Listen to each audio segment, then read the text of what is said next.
Good morning, everyone. Welcome to the next instance of our Quantum ASPEN Net tutorial session. We still have a couple people filtering in, but it's the top of the hour, so we can get started. First of all, it was great seeing a lot of you in person last week at Quantum 2.0 and at the town hall that we hosted the day before. I'm going to start sharing my slides here. So today, I will be talking about our plans for quantum workforce development or quantum workforce development in general. And when I'm done, Virginia Lorenz from University of Illinois will be giving us some examples for experiences and plans for engaging with the public and outreach and workforce development at that site. So let's get this started here.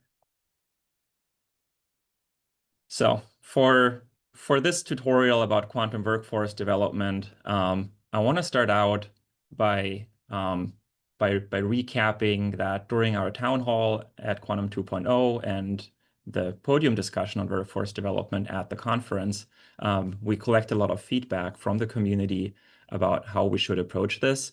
And one general point that I want to highlight is that we should be continuing the tutorial series. So we'll be doing that, and this is the next instance of that. So quantum workforce development.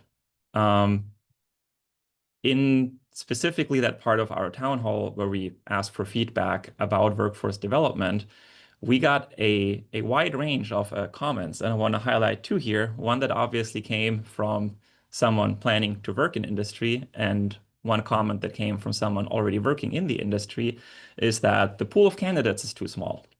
And the other comment was that funding and job opportunities are currently limited, which seemed to be very conflicting. But that I feel is a natural occurrence for an industry that's still emerging and growing, that there is a small pool of jobs and a smaller pool of candidates, and we need to match those and listen to both sides, what the requirements there are, and try to get after that and serve the community in that way. For those who are frustrated that the pool of candidates, maybe for just quantum industry jobs or quantum physics in general, or even for getting students interested in physics is too small, there is one piece of literature I want to highlight. If you can find a copy, these will be a very useful $5.95 to spend for you. There's a book called They're Not Dumb, They're Different, Stalking the Second Tier, which is from the early 90s, but it's just as relevant now. And it explores the question why students who are perfectly capable of studying physical sciences choose not to. And if you're puzzled why students choose not to work with you or pursue physics or quantum science, I suggest you read that. It's a very good book. So what I want to start out with is to talk a little bit about what the state of the quantum industry and STEM in general is. So this is from a fairly recent article that highlights the developments of the quantum industry and how it is emerging and growing. And the only reason I'm showing that is that the quantum industry, while it is global, is right now very focused or concentrated in North America. And when we look into all the subfields within the quantum industry, which is shown on the right here, you can see that there is a really wide range of systems that this industry is concerned with, and a really wide range of skills that that industry needs from its workforce. And that was also reflected in all the discussions that we had in San Francisco at the Quantum 2.0 conference. And the feeling I got is that the quantum industry needs a really wide technical skill set that maybe traditionally trained engineers don't have, and also a really broad set of kind of industry soft skills that maybe physicists with a PhD don't necessarily have either.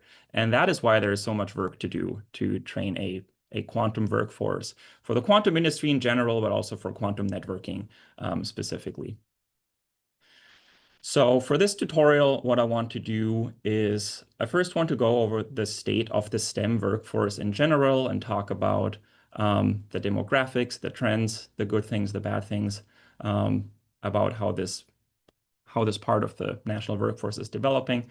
I want to talk about a little bit about the literature, specifically about training a quantum workforce. Then I want to go into detail about how our ASPEN Net collaboration plans to contribute to workforce development in quantum. And then Virginia Lorenz is going to take over and talk about some specific activities going on in Illinois. All right, so let's kick that off with the state of the STEM workforce. So the STEM workforce is pretty significant. So all of these numbers are from a National Center for Science and Engineering Statistics report from 2024, and these numbers are in thousands. So the STEM workforce in total is a pretty significant part of the workforce overall. I think it's something like 30% of workers in the US that work in STEM. And it's pretty heterogeneous in terms of what degrees these workers hold and what kinds of occupation they're in. So if we look at the STEM workforce, actually the majority of workers in STEM do not hold a bachelor's degree. And I need to stress here that STEM does not mean quantum, right? When we talk about STEM overall, we're also lumping in healthcare and life science and social sciences, and those can be very different industries from physics even. But what we can see here is that we have a part of that workforce that is in science and engineering occupations. We have a actually bigger part that's in science and engineering related occupations. So those can be jobs that feed into the supply chain needed for physics or technology. And then we have an about equally large part of the STEM workforce in middle skill occupations. And I'll try to explain later on what that actually means. And what we probably need in quantum is a similar makeup to that. And one anecdote from the workforce discussion, the Quantum 2.0, is that one of the panel members who works in a quantum industry startup said that in their company, 28 out of 60 employees in that startup hold a PhD, and that they're aiming to bring that number down. And that is pretty much in line with just how startups work, that you start out with few founders that come from the academic world, and then you grow the company into something that has a larger but also more heterogeneous workforce. An interesting thing to look at is where the STEM workforce is geographically. So what you see on the left side is a distribution of STEM workers that hold a bachelor's degree. And it's not surprising that a lot of these workers are on the East Coast, on the West Coast, and in few states that are known to have large technology sectors like Minnesota and Colorado. What's more interesting on the right-hand side is workers in the skilled technical workforce. So those are technicians, workers who don't hold a bachelor's degree. And you can already guess by the geographic distribution that those workers have very different occupations from, let's say, a physicist with a PhD, where we see a lot of those workers being concentrated in the Gulf Coast states or the Dakotas. And to give you a hint why that is, those are states that have oil. And one example I like to give why you want a heterogeneous workforce with different levels of skills and different skills is that no petroleum engineers with PhDs are involved in drilling wells. And that is why you find a very large skilled technical workforce that doesn't have bachelor degrees in states that have these large, well-developed industries. And we would hope that one day the quantum industry grows in something like that with this kind of heterogeneous workforce. Another example is the semiconductor industry that works in a pretty similar way. So from my last slide about what the STEM workforce as a whole is like, I want to draw from this NSF report from a couple years ago about diversity in STEM, just to give you an idea where the momentum for growing the STEM workforce is coming from and where we should be focusing effort. So between 2011 and 2021 is what that report found.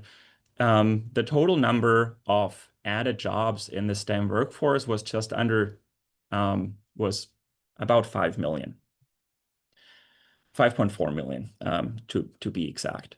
But if we look at the net growth of different demographic groups, we find that 53% of those added jobs net were female persons. And the reason why we should pay attention to that is that if we look 30 years back, the STEM workforce was not very diverse.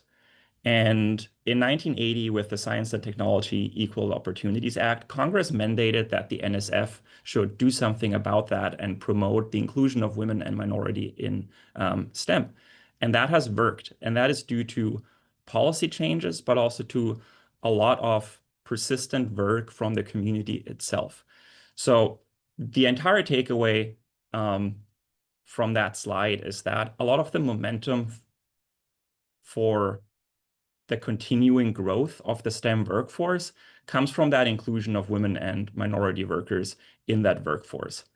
That said, with constraints right now, what I can say is that keeping that momentum going will probably cost more money just from how expenditures have to be directed right now. But that's really all I want to say about this. There is a lot of good momentum, and we have to keep that going.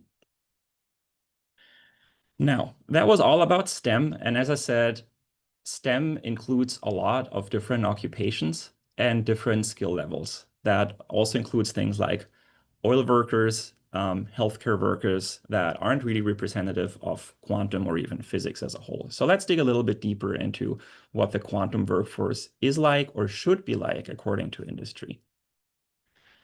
The first resource that I want to point out here is this paper from 2022 called Building a Quantum Engineering Undergraduate Program.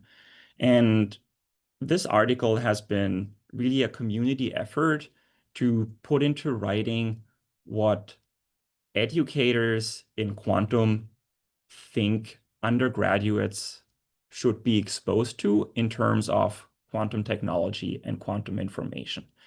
And this article really set the language for how we talk about workforce development in quantum now by coming up with this pyramid that says that the largest part of the workforce in the quantum industry should be quantum aware engineers. So those are engineers that are classically trained in things like electrical engineering, computer science, mechanical engineering, that had some exposure to topics in quantum science and technology that make it easier for them to work on the classical systems in the quantum industry. Because as we all know, personally, I work in a quantum optics lab. 90% of the stuff on the laser table is just classical laser stuff. And my students constantly complain that they don't get to do enough quantum, and I have to say, sorry, you still have to land the laser first. And there's nothing quantum about that. Then the middle of that pyramid, where you have to spend more cost and time on training that part of the workforce, but you will have fewer, are quantum proficient engineers. So these are really engineers, maybe with a master's degree, that have been more specifically trained on quantum system, that maybe know about entanglement and qubits and quantum information on a deeper level as those quantum aware engineers. And then on top of that pyramid, where you have the most specialized workers, but those that you have the fewest of, are the physicists and the engineers with a PhD in quantum science.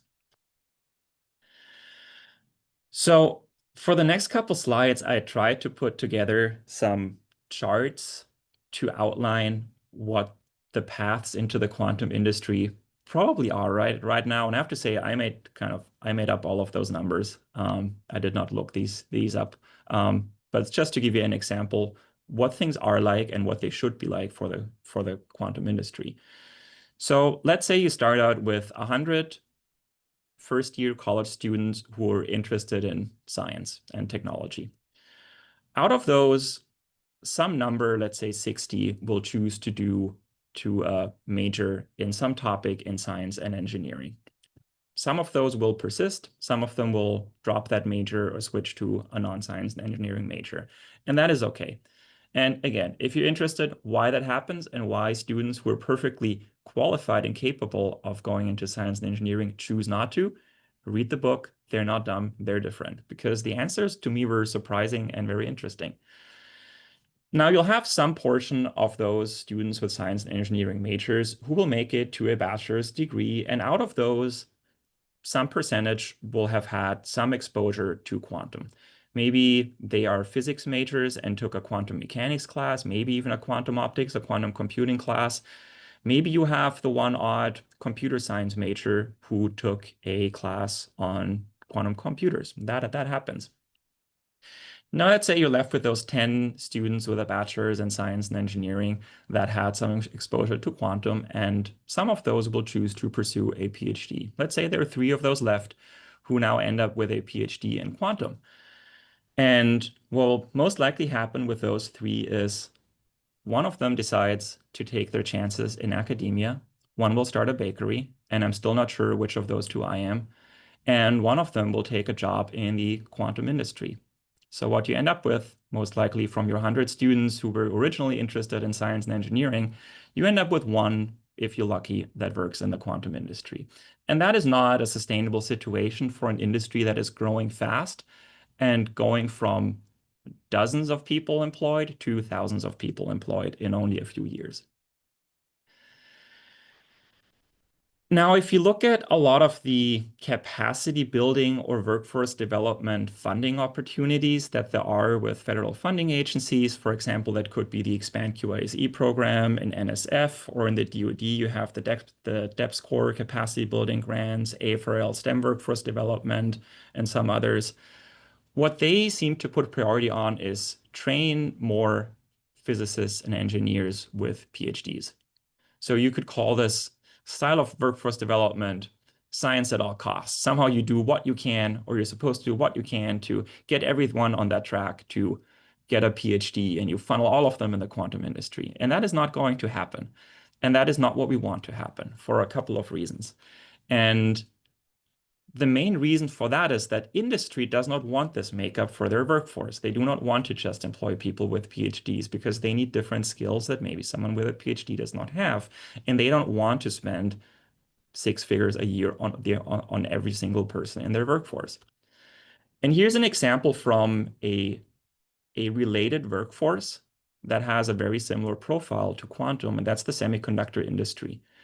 If you look at what that industry that is very established, very well developed, very large, thinks they are missing in their workforce and the kind of workforce makeup that they want to hire in the next couple of years, is they want only a small percentage of their new hires to have a PhD. They want a lot more hires who have a master's degree, even more with a bachelor's degree, and a lot more who are technicians. The reason for that is that you do not want to put someone with a PhD in chemistry into the clean room to do the daily fab. That is a waste of resources, and maybe that person doesn't even have the skills, and you have to train them on more practical hands-on skills that maybe that person did not learn during their PhD. So what do we really want that to look like then, just conceptually? If we take into account that the industry wants to have new hires with a master's degree with a lot of quantum exposure, and even hires who have a bachelor's degree, let's say in engineering with quantum exposure, we end up with these additional pathways, into the quantum industry that start after a bachelor's degree or after a master's degree with quantum. And suddenly you can get a lot more people into that. Just because you have that quantum exposure earlier during your undergrad, that also means you can funnel more people in PhDs because they have the exposure, they know what's out there, maybe they get interested, that is something you want to pursue. But something that we really have to consider also is that there is this entire different track of the workforce that the quantum industry wants to have, and that is technicians. Now, if you look at students at technical colleges, STEM majors make up a lot higher percentage of total degrees awarded at technical colleges just because they're technical colleges. And when, for example, you have non-traditional students who attend these, they are a lot more focused on job opportunities than they are on some kind of intellectual college experience. So there is a big pool of students to draw from that you could get to technical associate's degrees and on a technician training track that could then fill the fab clean rooms of startups in the quantum industry. So that's just a conceptual idea what the different tracks are that we have to work on establishing to build a more heterogeneous and larger quantum workforce instead of just giving them people with PhDs in physics. So if we add in the technicians, really that pyramid should look like that. And I very much on purpose did not draw the technicians as a fourth layer at the very bottom, but something that sits on the side. And I drew it that way based on my own experience doing my PhD in an integrated optics group that had a clean room. Because I know that some of the most valuable and productive employees in that occupation were the like older seasoned techs in the clean room, the ones that had been making waveguides for 30 years, who knew every nook and cranny of the clean room, every in and out of the processes. And really, those were the only ones who were able to train new staff in the clean room. So you can really see by seniority that technicians column extending way up where they were alongside the PhDs and maybe even train those when they come straight out of grad school and into these industry roles where they have a lot to learn. So the one thing that I really want to stress here with this slide is that you have to separate the science and the craftsmanship, right? And examples from different industries are the engineer who wrote the service manual for the car you drive has never had to fix one or work on it. Or another example that I already mentioned is that there are no PhD holding petroleum engineers involved in the day-to-day oil production or drilling wells. You have a technical skilled workforce to do that. And the PhDs work on other roles, right? And in every larger industry that does any kind of fabrication, you cannot replace fabrication skills that need to be learned hands-on with a PhD certificate. You simply can't do that, right? And likewise, a PhD-educated physicist is no integrator. You need to have these separate roles. And every large successful industry, like the semiconductor industry, for example, has cross-functional and multi-level teams, meaning you have individuals with different skills and educational backgrounds in a team, and then you have different teams with different focuses working together to handle these very complex product development and fabrication tasks. So how do you get all this quantum exposure into undergraduate and master level courses?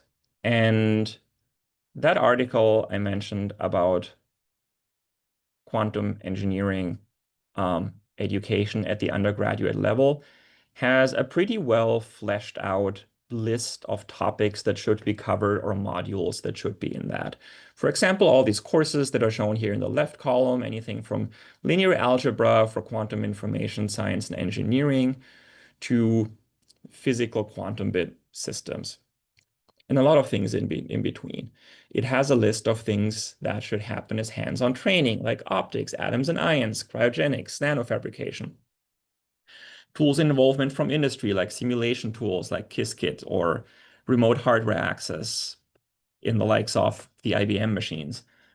And then you can put all of these together and put them into different certificate and degree tracks, like a quantum track within an engineering major or a quantum engineering minor that some schools like University of Illinois or University of Colorado already have.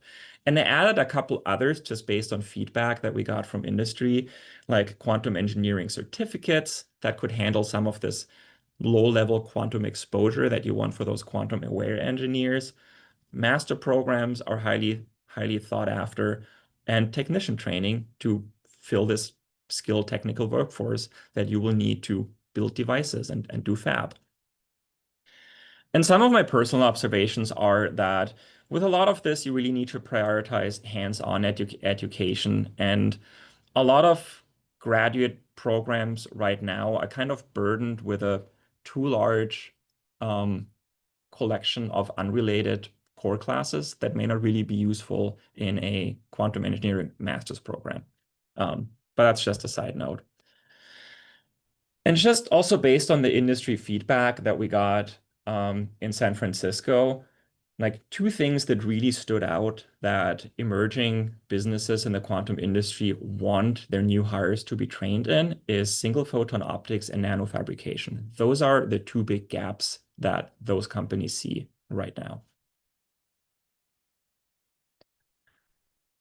So the last part of this section I want to show you is kind of what are the different items of feedback that we got out of this workforce development panel at Quantum 2.0 for different hard skills, training skills, and training modalities.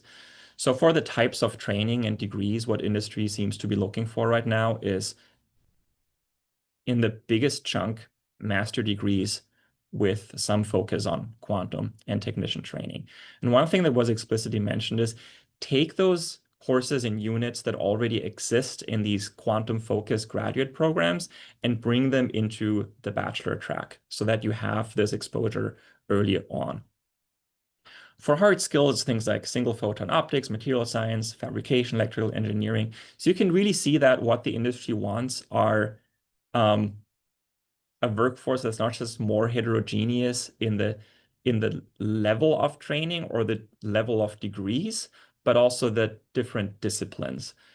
So while a lot of these quantum startups, like the earlier quantum computing companies, started out being founded by their founders who had PhDs in physics or electrical engineering, what they want now is to branch out into computer science, electrical engineering, material science, and just have more heterogeneous set of skills.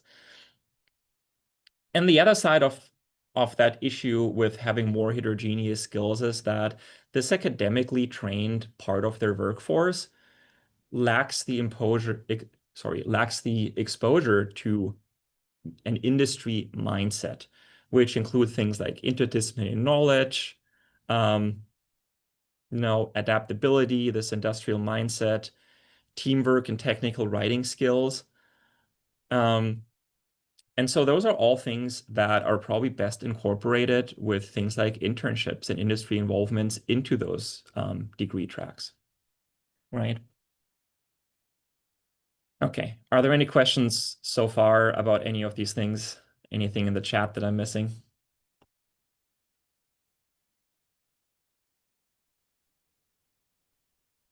Mike just said something about say something about University of Oregon industry internship-based master's program in applied physics. Yes, very New good comment, track in the quantum. That's exactly the thing that I mean here by saying like these soft skills you can build by exposure to industry. So good examples are that master's program at the University of Oregon that has a lot of industry involvement and internships built into the degree requirements so that you can not just build the connections with industry early, but also build that industrial mindset while these students get their degrees. And that can be a very efficient pipeline into quantum industry jobs.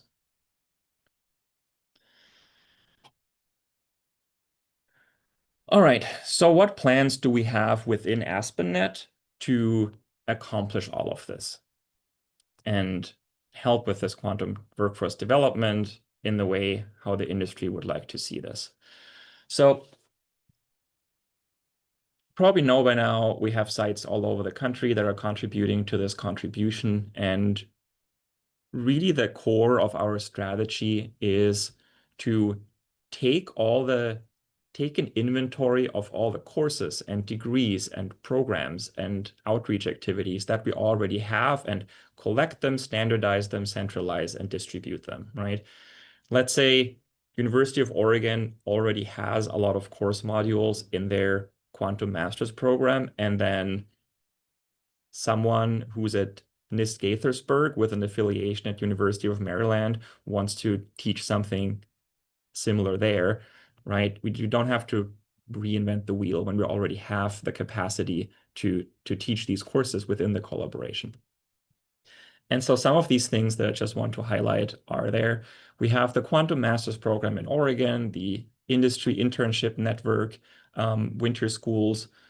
Here in North Dakota right now, we have a lot of momentum developing new coursework anyway that will eventually lead to a quantum information science minor about quantum optics, communication, hands-on laser building courses, quantum algorithm, these kind of things.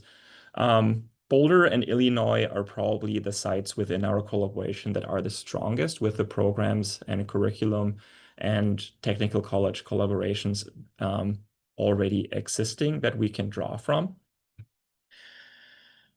And so really our strategy is foremost to take the resources that we have, recognize that we have capacity within the collaboration to accomplish these things, and distribute and port those activities to the other sites to have a bigger geographic reach into the regions that have different aspects of the quantum workforce or a technical workforce available.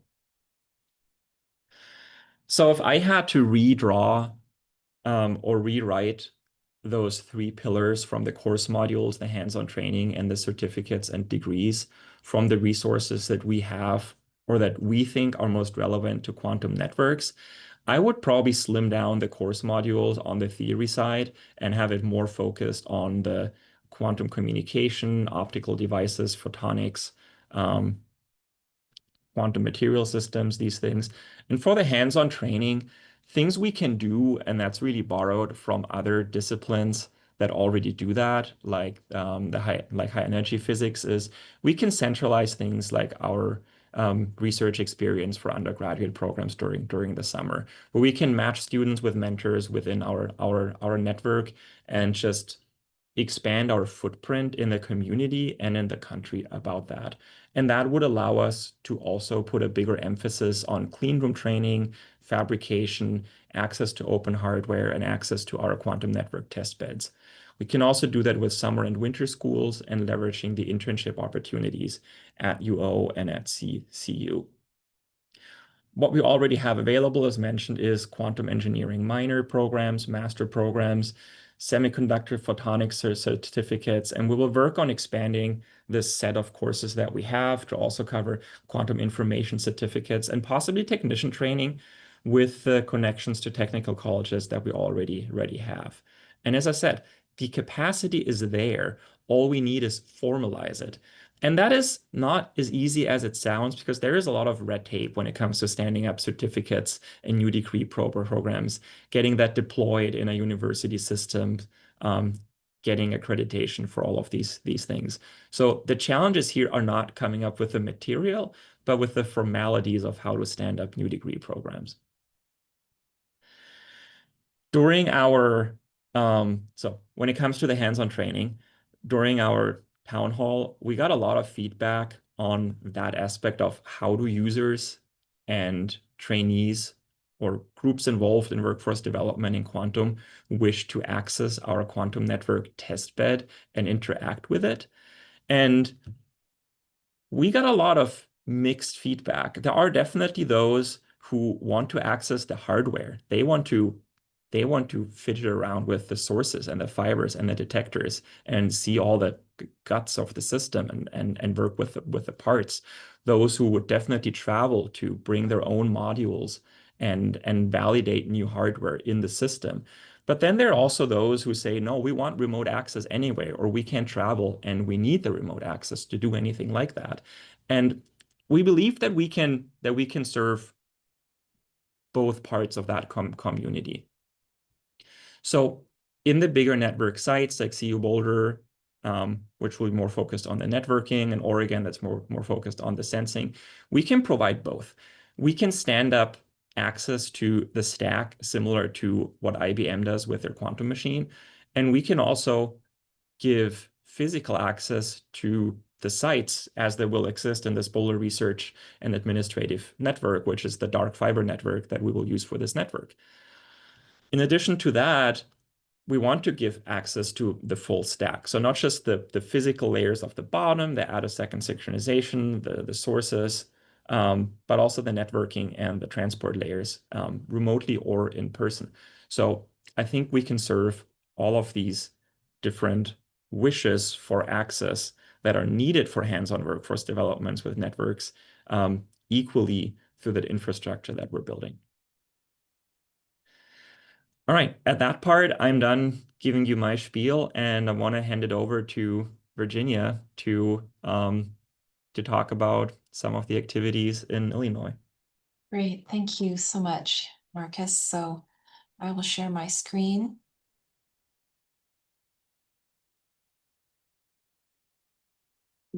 Okay, so hopefully you all can see this. So for the rest of this time, I'm going to kind of drill down on some specific implementations of the type Marcus has already covered. So he's talked about the formal education aspects of workforce development. And so I'm going to just talk about a few things that we've been doing at UIUC as specific examples. Of course, as you've seen, there are a lot of efforts throughout the community and within our own team at the various institutions to develop both formal and informal education opportunities for workforce development. So I'm just highlighting a few to give some examples. So at UIUC, we've recently formed a quantum information science minor. So this is trying to bring that quantum information education down to that undergraduate level. Our goal is to provide a multidisciplinary education in quantum information science, ranging from core principles to cutting edge applications. And this is ultimately to provide that clear trajectory to the workforce, whether they go on to a graduate program in quantum or some industry position. So the courses are chosen to cover topics ranging from, fundamental quantum science, photonics, materials, all the way to quantum algorithms, software development. And so it involves multiple departments, electrical and computer engineering, physics, computer science, material science and engineering, and mathematics. And we really aim to provide that ideal balance of giving that foundation in quantum while also allowing the student to take more specialized courses that are of interest to them. So a typical track would be a student would take 5 courses total, with at least 2 from this list of core courses, and they can then choose from 9 electives. And so quantum systems 1 and 2 cover the basics of quantum mechanics. So it talks about quantum superposition, entanglement, qubits. Quantum systems 2 starts to go into more detail on different platforms for quantum computing and quantum communication. Introduction to Quantum Information and Computing has more of it also covers the fundamentals, but has more of a aim towards computing. So they get to work on quantum cloud computing, for example. Quantum information theory emphasizes more on the theoretical aspects, of course, optics and devices, more on the optics aspects, and then quantum algorithms and complexity as well in the computer science department. So all of them will cover the fundamentals. And so as long as students take 2 of those, they should have enough to then go on to choose from different electives, which could be a lab course where they get to do, for example, some quantum optics experiments, to coding courses that are more, even more in depth on coding on quantum computers.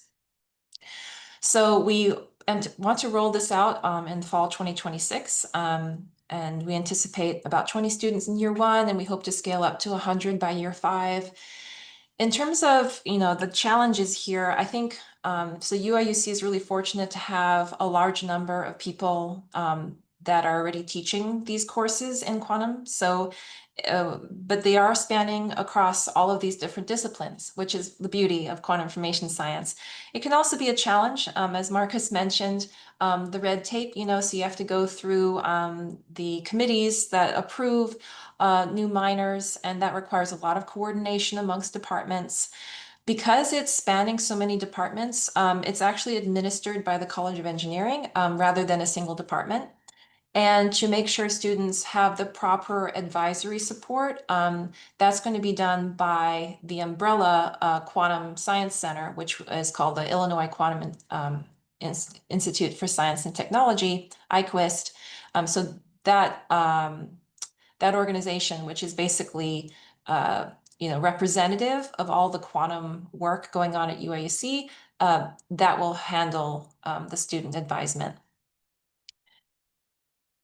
Okay, another thing I'd like to talk about is now kind of going even kind of earlier in the educational kind of tree, what about high schools? You know, is there some way that we can begin to prepare students to start thinking about quantum careers even in high school? And again, there's so many amazing efforts in this area throughout the US.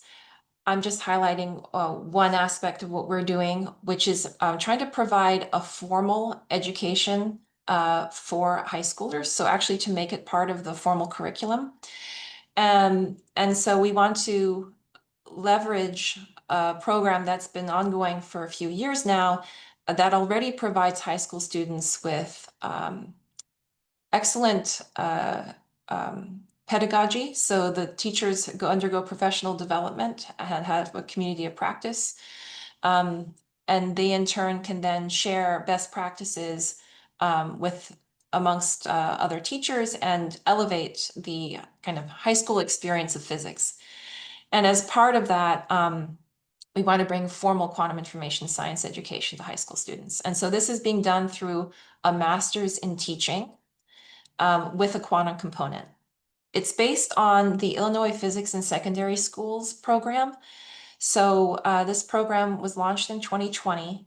And what it does is it pairs the expertise of UIUC physics education researchers with, you know, these amazing, highly motivated high school teachers to, you know, improve and expand the physics curriculum. So there are about 48 teachers engaged this year, ranging from 0 to 30 years of experience. About half of them don't hold a degree in physics. And their school sizes really vary from, you know, hundreds to thousands of students, rural and large city up in Chicago. And the program involves about 100 hours of professional development per year. About 70 of that is on campus and 30 hours are online. And it's really focused on you know, hands-on learning, so labs and problem-solving pedagogies.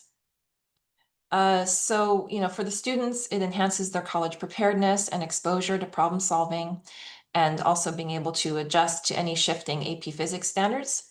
And then we're adding in exposure to quantum information science as part of this. The teachers benefit by having a network that provides support, as well as the support of the team for IPASS.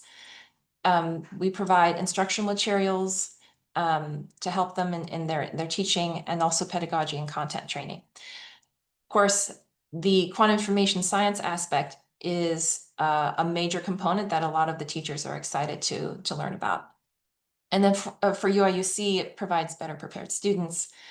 We in turn learn from the teachers, and then it allows us to kind of help improve how we identify students that are prepared for our program. And of course, it's a great recruitment mechanism for us. So this is what it looks like. So online masters in teaching physics. It's for in-service high school teachers who typically carry one or more physics preps, and it comprises 32 credit hours. So 9 of those go to curriculum design. And so that involves best practices, various methodologies for designing curricula and assessing them. There are 6 credit hours. That's 2 courses in quantum information science. The first course is on the fundamentals. So we cover superposition, entanglement, some of the history of quantum mechanics, as well as, you know, basic qubits and protocols. Really introductory level here, but just to get that initial exposure to the concepts and applications of quantum information science for the students. They also do an introduction to physics education research. So they learn about, you know, how that's performed and the best practices that have been discovered through that work. And then additional courses that they can take, and including a research study where they might give a conference presentation or write a paper. So the quantum classes are, you know, in the evenings over Zoom. That's the plan, 3 hours per week for 15 weeks. Half of the IPASS teachers have said they are interested in this master's program, which we hope to roll out in about a year. And a third want at least 9 credit hours. So there's a lot of interest in this, and especially verbal interest on the quantum information courses as well. The teachers are incentivized partly because not just they're passionate about what they do, but they can get an improvement in their salary. And what we found in terms of hurdles is the major teacher barrier is the cost per teacher. It takes about $8,000 per year to fully fund the master's program for each teacher. And so we are pursuing support funding to ensure that everyone has an opportunity to, to have this professional development and to incorporate quantum in their classes. All right. In the last few minutes, I'll give one more kind of in-depth example, now expanding out even further. So, we've gone from undergraduate to kind of high school level, and let's go beyond that. Let's talk about outreach to the wider public. I think that's a major part of the vision for ASPEN Net. And as part of that, we're incorporating a lot of the things we've learned through the public quantum network. So let me just go right there. So the public quantum network was created in 2023 at UIUC. It distributes entangled photons from labs on campus to public institutions. So the first node is at the Urbana Free Library, which is near by the campus. And you can see one of our youngest members of the public interacting with the quantum network. So this is a true connection. When they turn the wheel, they're choosing a basis in which to measure the photons that are traveling through the library. The goal is to make it possible for everyone to make measurements on a real quantum network that transmits entangled photons. And this provides that hands-on engagement. Knowing that it's real makes it that much more kind of impresses upon the public, kind of that this is truly a technology that's here now. It's not. There are many things that we anticipate happening in the future, but there are some technologies that are out there already. And getting the basic idea of superposition entanglement and starting to filter that through the common knowledge of the public, that's one of the main goals. You can also build quantum curricula off of this network. So we plan to install nodes at high schools as part of ASPEN Net, also community colleges, and incorporate them in undergraduate labs. So, of course, because it's a real quantum network, we're still doing state-of-the-art research. We're doing quantum protocols, and what I hope to see is eventually the public starts becoming able to contribute even to quantum protocols and new games, new ideas of how to use the technology. And then together with industry partners, this all will hopefully lead to greater and greater technological innovation, just like the cell phone. The more and more people were able to contribute to its development, the more applications it had. So I won't go into details looking just at the time here, but I'll just briefly show a few concepts related to it. So at the library, people can interact using a half-wave plate to choose the basis. And they also see a visual representation of what's happening with the photons. In the network closet, a motor-controlled half-wave plate is rotated according to their choices. And then back in the lab, the measurements are conducted. So this is showing a photo of our most recent upgrade. We now have 2-player mode. And so this allows 2 players to interact through a series of games. And I'll just skip to what those games are. So we have the original thing that people could do, which is a Bell test. So that's what we call verified quantum link.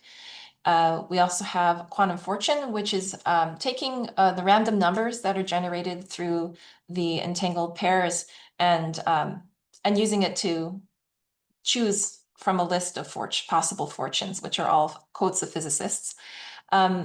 Get to know someone, which parallels kind of quantum voting, so that they answer a bunch of questions, and the degree to which they answer the same, they get a higher score, so they're more similar to each other. And then send a secret message, which kind of maps to QKD. These are approximate protocols, mainly because some of the measurements are not done synchronously, but they're all using entangled photons. So yeah, so conveying this vision out, now if we're talking about expanding this to all types of networks within ASPEN Net, for example, we really are envisioning an open source quantum network that allows all this education outreach to happen kind of intermingled with, the research that we're doing. And so the open source elements would be, based on the programming of it. So we'd want a core library of quantum network protocols that people can contribute to. Also, we want an implementation agnostic approach to allow operation with any hardware, providing the required functionality. So things like device drivers and wrappers are going to be kind of standardized. We want modular physical interconnects. So we want people to be really able to connect in with devices of their own and have some dynamic reconfigurability of the network. Of course, we want open standards for these connections. And then as part of the kind of educational aspect, we want to develop hardware and software development kits, like build your own quantum network. Yeah, so we're coming up with reduced cost quantum sources of photon pairs, for example, reduced cost measurement systems. Also, people have greater and greater access, no matter where they come from, no matter what background they have. I think I'm running out of time here. I can go into more detail if people are interested in what it looks like exactly. Please feel free to look at our publicly available code on GitHub. So this is the link for that. Please note it is pretty raw still. The loose structure is in place, but we're constantly refining and polishing as we go. But yeah, we'd love to hear feedback and if you are interested in working on this with us. Right, and I think that's all for the time I have. So thanks so much and happy to take your questions.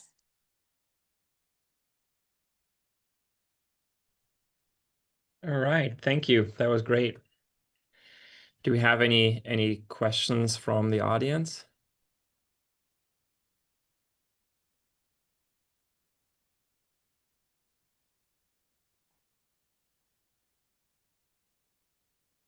All right.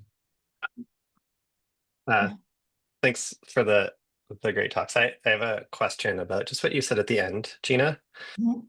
So the open source quantum network, I think is a great idea. And like, I guess realistically, what types of people do you hope or expect will be contributing to that? Like, what kind of groups of people are you reaching out to? Yeah, so I think you can start on the hardware level. So already there are people at other universities that maybe don't have as many people working in quantum information science, so they don't have as many resources. They want to make their own quantum network. Okay, so let's say there's a couple PIs and they have some ideas for protocols and they want to get their, they want to get that first experiment going.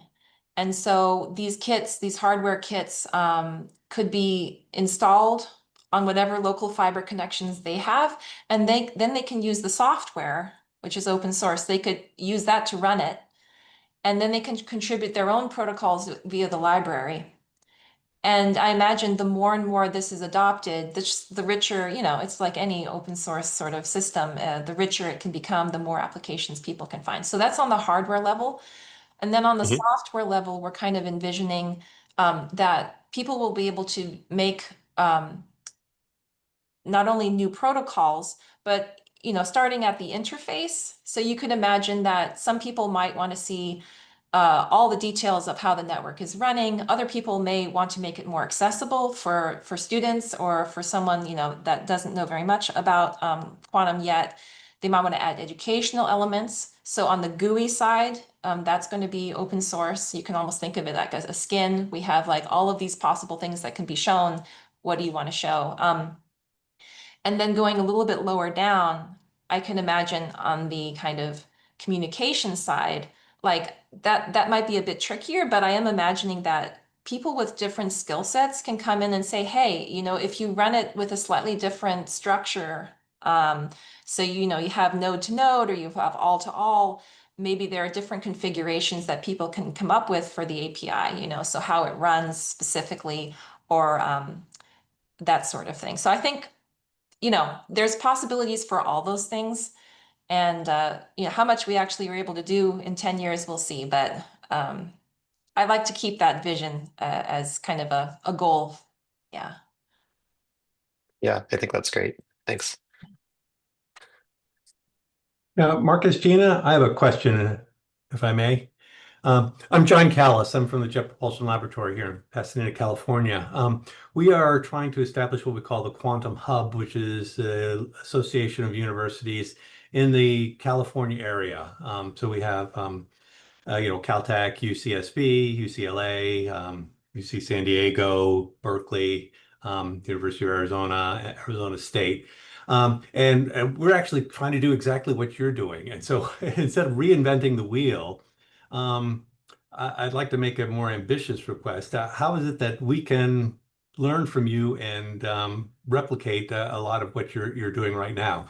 Is there a point of contact, for example? We are planning on having a workshop with those universities later in July. It would be fantastic to get this kind of a presentation at a setting like that. So how might I make the next step here? Well, yeah, feel free to email either of us, both of us. You know, I'll put my email and Marcus can put his in the chat. So Right. let's start there. And then, you know, as needed, we can bring in other people. But that sounds wonderful. Yeah, definitely want to work with everyone in the community. Yeah. Yeah, I'd love to have one of those distributed quantum entanglement experiments to have in a local library or, you know, around here. I think that's really Sure. great. Yeah, yeah. By the way, we work closely with Paul Kwiat. He's Okay. you know, we're funding the SEEK experiment on ISS. So it's an exciting Absolutely. collaboration. And Paul is the co-leader of the Public Quantum Network. So there you go. All right. Thank Yes. you. Yeah. And John, I mean, you're in California, so you're close to a lot more of the players in the quantum industry. So I think it just would be amazing to have more interactions with them to see what range of skills they exactly want to fine-tune those things that collaborations like ours or yours can offer. Hmm. Kind of similar to how, so I'm from Germany originally, and their technician training is a lot more formalized, where you kind of have almost like a standardized skill set that those technicians have when they get their certificates. Well, that's interesting because we have close collaborations with the German Space Agency and with several universities in Germany, particularly Leibniz University Hanover. So we'll reach out to them as well on this. Thank you. Yeah, this is all very, very exciting. Very encouraged by it. Yeah, thank you. Yeah. All right. Do we have any other questions, comments, remarks?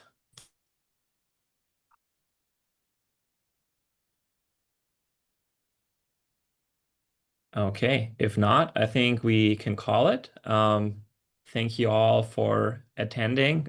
Please reach out to us.